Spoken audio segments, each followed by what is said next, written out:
In this video, I'm going to teach you 3 simple things you can do to improve your thoracic mobility. So your thoracic spine is the chunk of spine in between your neck or your cervical spine and your lower back or your lumbar spine. Most people don't work on this, and especially as you age, that can become a problem. If you lose mobility in your thoracic spine, it's going to put more stress on your neck and your low back and be one of the causes of having a back injury, which is one of the #1 injuries that we see in physical therapy. So if we can get your thoracic spine to move more, you're going to have better mobility, less pain in your neck and your back. So first exercise we're going to do is a really simple thoracic extension exercise. So I have a foam roller here. You can use some towels or some pillows, but foam roller works really well. Pretty affordable thing to have around the house to work on your thoracic extension. So what you're going to do is you're going to lay down on this. You don't want this in your low back, so kind of where your belt line is, you don't want it there. You don't want it way up by your neck and your shoulders. You kind of want it somewhere in the middle of that, right in between your shoulder blades.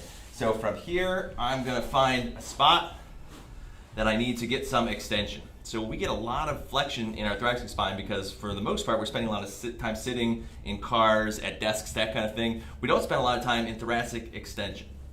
So what you're going to do, cross your hands over like this. You can bend your knees if it takes a little pressure off of your low back. And all you're going to do is simply hinge over the foam roller. Hold for a couple seconds and then come back up. Only go through a tolerable range of motion. So if you've not done this before, it might be a little uncomfortable to get into extension because we spend so much time in flexion. Just kind of be careful with that. Get into extension, take a deep breath in, and then breathe out.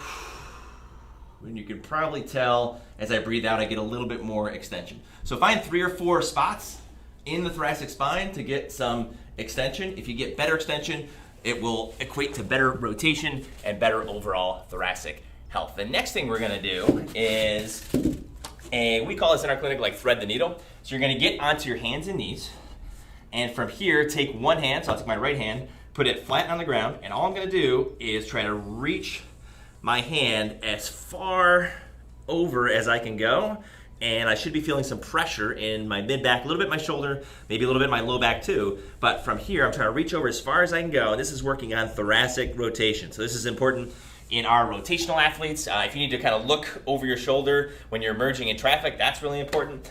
So just kind of going over here and holding for 5 seconds, coming back, same thing the other way, rotating here, rotating over as far as you can go, holding for 5 seconds, doing 10 to 15 each side will help out with thoracic rotation. The last thing I'm going to show you is a simple chair exercise. Grab a pole, broomstick, PVC, whatever you got. Elbows on the chair. You can also do this on the side of your bed and just kind of bringing hands and the bar kind of up to your head or close to your forehead. And then from here, what you're going to do is you're going to sink your hips back and think about bringing your chest down to the ground. Now, obviously, your chest isn't going to get to the ground, but that's the motion that you're trying to go for. So we're kind of sinking hips back, and I'm thinking about sinking my chest down towards the ground, and I'm feeling a little bit of pressure right in the middle of my shoulder blades. That's where I should be feeling that. So holding that for 5 seconds, and then coming back up. So you should kind of see this is thoracic flexion, and then kind of coming down, thinking that I'm getting my chest down to the floor to get into some thoracic extension. Same thing with this self-mobilization, holding for 5 seconds, doing that 10 to 15 times. That will help get you some thoracic extension and help decrease the chances of you having a neck or a low back problem. So if you like this video and want some more content like this, just make sure you subscribe to our YouTube channel, like this video, and you can comment below to let us know how to get better information to you guys. So I hope you like that video, and I'll talk to you soon.